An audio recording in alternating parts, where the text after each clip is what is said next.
हरे कृष्णा। आवाज़ आ रही है? और आगे आ जाइए। यहाँ पर भगवान कृष्ण को कहा गया है श्री भगवान। क्या कहा गया है? और आगे आइए। यहाँ पर भगवान श्री कृष्ण को क्या कहा गया है? श्री भगवान। क्या? श्री भगवान कहा गया है। उनको श्री भगवान कहा गया है। तो श्री भगवान का मतलब क्या है कि इनके पास ज्ञान असीमित मात्रा में है। श्री भगवान का मतलब है कि जिनके पास ज्ञान असीमित मात्रा में हो, है ना, उनके ज्ञान में किसी प्रकार का भ्रम नहीं है। भगवान के ज्ञान में किसी प्रकार का भ्रम नहीं है। हमारे ज्ञान में हमेशा भ्रम रहता है ना।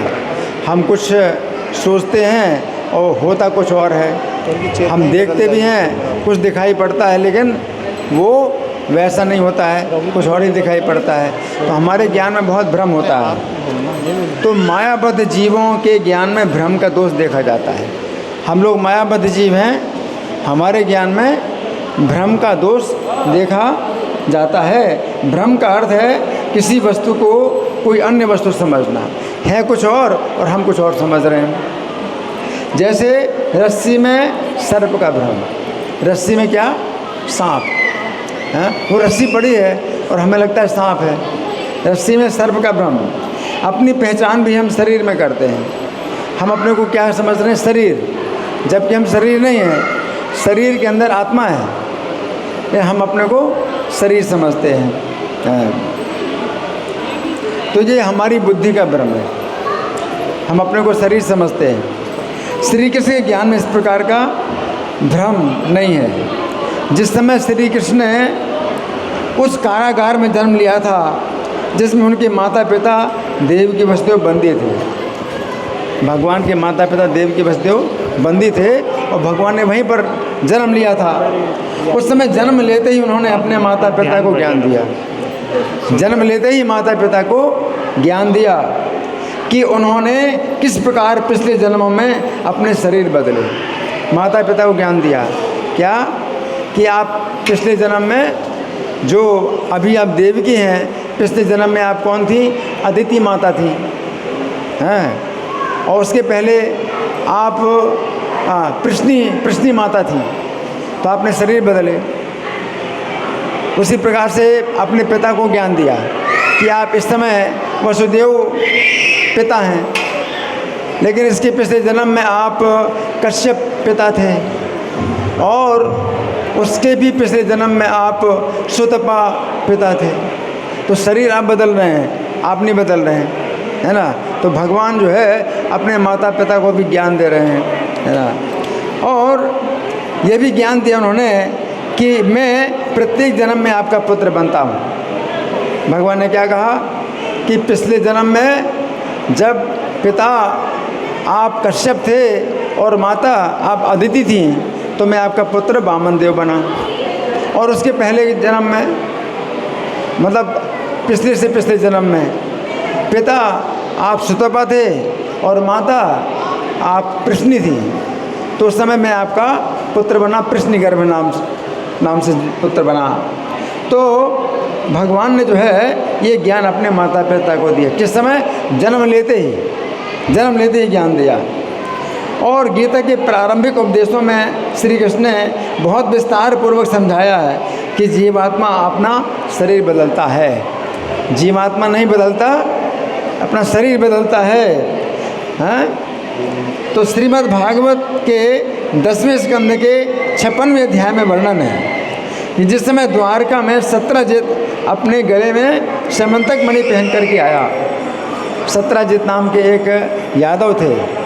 तो सूर्यदेव की उपासना करके उन्होंने सूर्यदेव से समंतक मणि प्राप्त की। कौन सी मणि? समंतक मणि प्राप्त की। अब समंतक मणि जो है गले में उन्होंने पहन ली। अब गले में पहन ली तो जिस समय द्वारका में सत्यजित अपने गले में समंतक मणि पहन करके आए तो साक्षात सूर्य के समान लग रहे थे। वो लग रहा था सूर्य देवता आ रहे हैं। इतना चमक रही थी मणि कि सतलज नहीं दिखाई पड़ रहे थे, एकदम चमक, इतनी चमक थी कि लगा कि सूर्य देवता आ रहे हैं, और मणि के तेज से वो पहचाने नहीं जा रहे थे। उस समय द्वारकावासियों की दृष्टि में भ्रम उत्पन्न हो गया। जितने द्वारकावासी थे वो सोचने लगे, क्या सोचने लगे कि सूर्यदेव आ रहे हैं। सब द्वारकावासी क्या बोले, अरे सूर्यदेव आ रहे हैं, सूर्यदेव आ रहे हैं, जबकि वो तो गले में समंतकमणि पहने थे। परंतु श्री कृष्ण की दृष्टि में इस प्रकार का भ्रम नहीं हुआ। उन्होंने हंसकर कहा कि ये सूर्यदेव नहीं है बल्कि सत्यजित हैं। भगवान ने जो है ऐसे देखा और बिना किसी भ्रम के क्या कहा, अरे नहीं नहीं सूर्यदेव नहीं है, ये सत्यजित हैं, अपनी मणि के कारण चमक रहे हैं। इस प्रकार हम देखते हैं कि श्री कृष्ण की दृष्टि में किसी प्रकार का भ्रम नहीं है। अब श्रीमद् भागवत के 10वें स्कंद के 12वें अध्याय में वर्णन है, जिसमें अघासुर 12 किलोमीटर लंबा अजगर का रूप धारण करके लेट गया। कितना बड़ा अजगर, 12 किलोमीटर लंबा, इतना बड़ा अजगर बन करके लेट गया। और बछड़ों को चलाते हुए कृष्ण और उनके सखाओं के सामने मार्ग में अपना मुंह फैला करके लेट गया। मुंह इतना बड़ा फैला लिया। उस समय कृष्ण के सखाओं को उसके शरीर को देखकर पर्वत का भ्रम हो गया। कृष्ण के साथी क्या सोच रहे हैं, ये तो बहुत बड़ा लंबा लंबा पहाड़ है। वो समझ नहीं पाए कि अजगर है।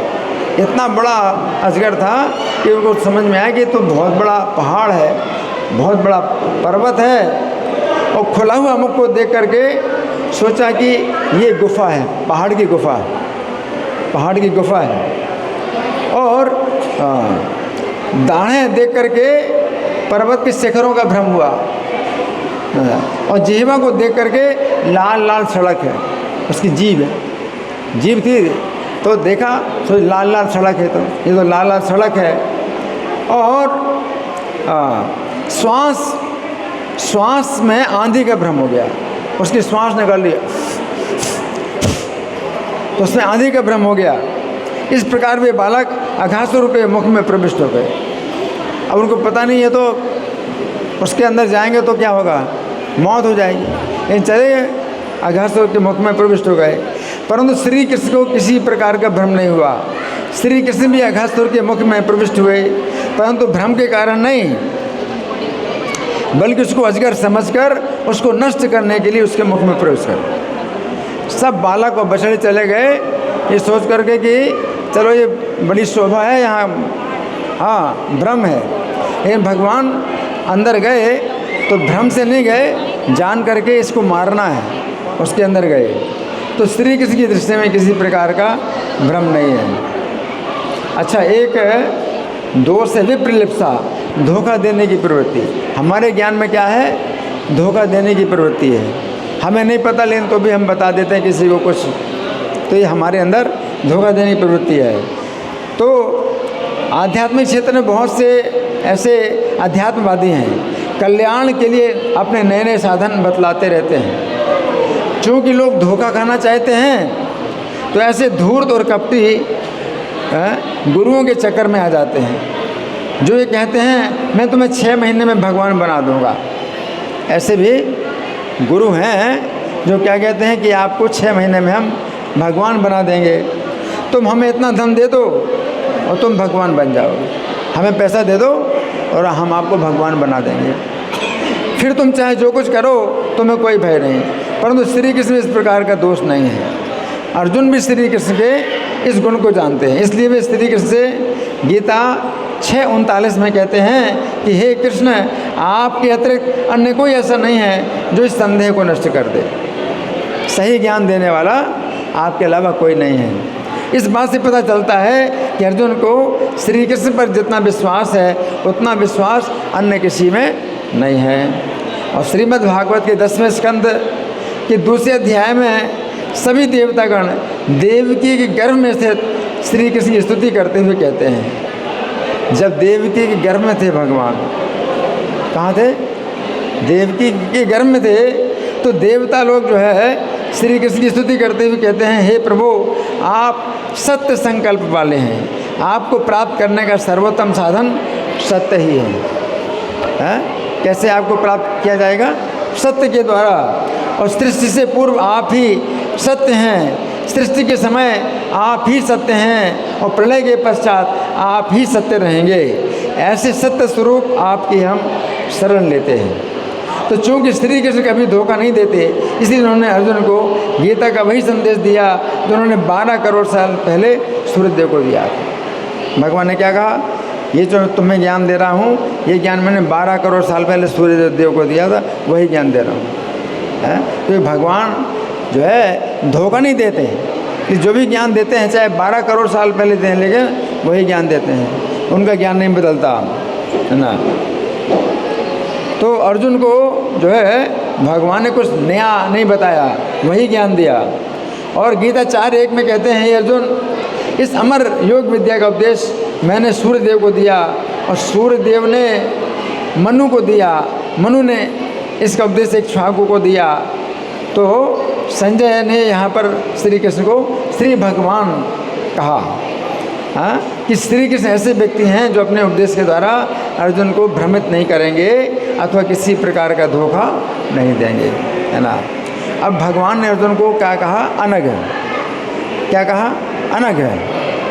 अनग का मतलब निष्पाप, निष्पाप का मतलब पाप रहित हैं। तो भगवान अर्जुन को कहते हैं कि तुम क्या हो? निष्पाप हो, यानी तुम पाप रहित हो। तो इसमें कारण बताए कि क्या कारण है। भगवान ने अर्जुन को कहा, तो पहला कारण क्या है?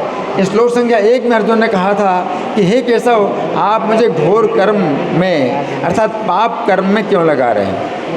अर्जुन ने भगवान से क्या कहा? आप मुझे घोर कर्म में या पाप कर्म में क्यों लगा रहे हैं, है ना। यानी अर्जुन ने क्या सोचा कि युद्ध करना पाप है।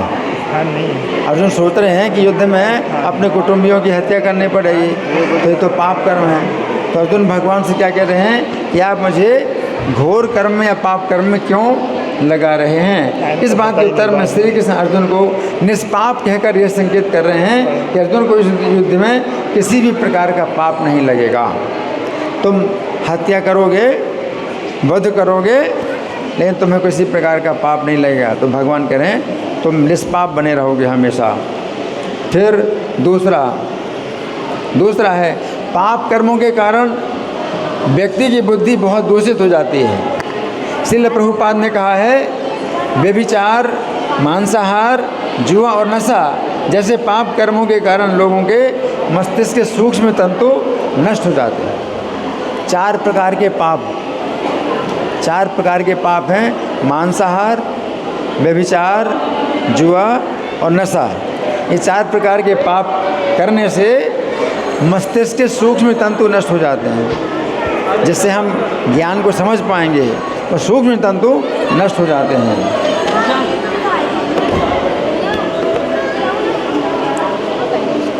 जिसके कारण वे गीता के दिव्य ज्ञान को नहीं समझ सकते हैं। तो यहाँ पर श्री कृष्ण अर्जुन को निष्पाप कहकर ये संकेत कर रहे हैं कि हे अर्जुन, चूँकि तुम किसी भी प्रकार के पाप कर्म में लिप्त नहीं हो, इस कारण तुम्हारी बुद्धि इतनी निर्मल है कि तुम गीता के उपदेश को अच्छी प्रकार समझ सकते हो। तो गीता के उपदेश को समझने के लिए हमें 4 प्रकार के पाप कर्म छोड़ना है: मांसाहार, व्यभिचार, जुआ और नशा। तो तीसरा, अर्जुन ने अपने कल्याण की बात पूछी कि मेरा कैसे कल्याण होगा, आप ऐसा उपदेश दीजिए। तो ये अर्जुन की निष्पापता है। अर्जुन जो है पापों से बचना चाहते हैं, अपना कल्याण करना चाहते हैं। तो भगवान अर्जुन को क्या कह रहे हैं? तुम निष्पाप हो, है ना, निष्पाप हो। क्योंकि अपने कल्याण की तीव्र इच्छा होने पर साधक के पाप नष्ट हो जाते हैं। अगर आपके अंदर इच्छा है कि मेरा कल्याण हो, और बड़ी तीव्र इच्छा है कि मेरा कल्याण हो, मेरा कल्याण कैसे होगा, तो अपनी ऐसी इच्छा होती है तो पाप नष्ट हो जाता है ना। फिर चौथा, अर्जुन ने अपनी बुद्धि का दोष माना था कि वे श्री कृष्ण के उपदेश को मिले हुए मान रहे थे। अर्जुन ने कहा कि आपने जो उपदेश दिया इसमें कुछ बातें मुझे मिली हुई मालूम पड़ रही हैं, नहीं मिश्रित हो गई, मिक्स हो गई, है ना। तो अर्जुन कह रहे हैं कि ऐसा मेरी बुद्धि का दोष है। अर्जुन ने कहा कि आपकी जो बातें हैं वो तो मिली नहीं है, स्पष्ट हैं, परंतु मुझे लग रहा है तो मेरी बुद्धि का दोष है कि आपकी बातें मुझे लग रही हैं कि मिली हुई हैं।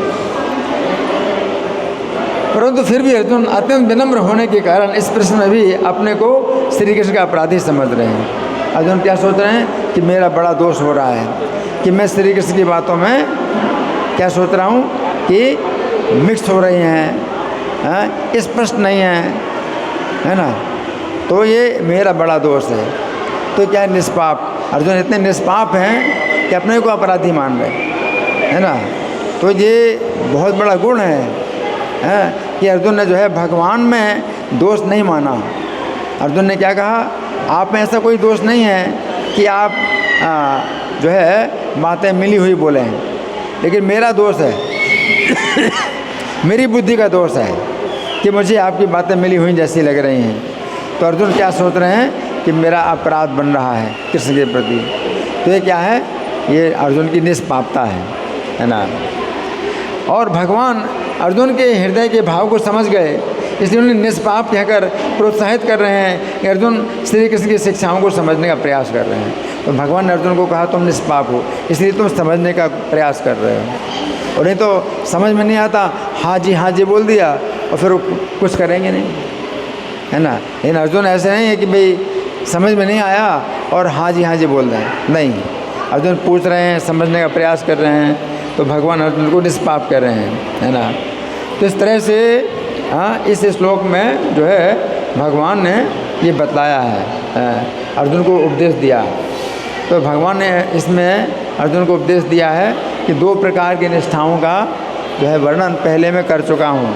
एक तो निष्ठा है ज्ञान योग की निष्ठा, दूसरी कर्म योग की निष्ठा। तो कर्म योग का मतलब है बुद्धि योग। तो बुद्धि योग के द्वारा कोई व्यक्ति भगवान के प्रति, भगवान के चरणों की सेवा में जो है निश्चित हो जाता है। दूसरा है ज्ञान योग की निष्ठा। तो ज्ञान योग की निष्ठा में वो व्यक्ति अपने को शरीर ना समझ करके अपने को जो है दिव्य आत्मा समझता है, आत्मा के धरातल पर आता है। इस प्रकार से फिर वो कृष्ण की भक्ति में आता है। तो भक्ति योग की निष्ठा सीधे भगवान की तरफ ले जाती है। और ज्ञान की निष्ठा में हम पहले प्रबुद्ध होते हैं, अपने को शरीर से ऊपर उठा करके, इसके बाद भक्ति में आते हैं। तो भक्ति योग की निष्ठा सीधा भगवान की तरफ ले जाती है। तो इस तरह से भगवान ने अर्जुन को ज्ञान दिया। धन्यवाद। ग्रंथराज श्रीमद् भगवद गीता की जय, श्रील प्रभुपाद की जय। हरे कृष्ण।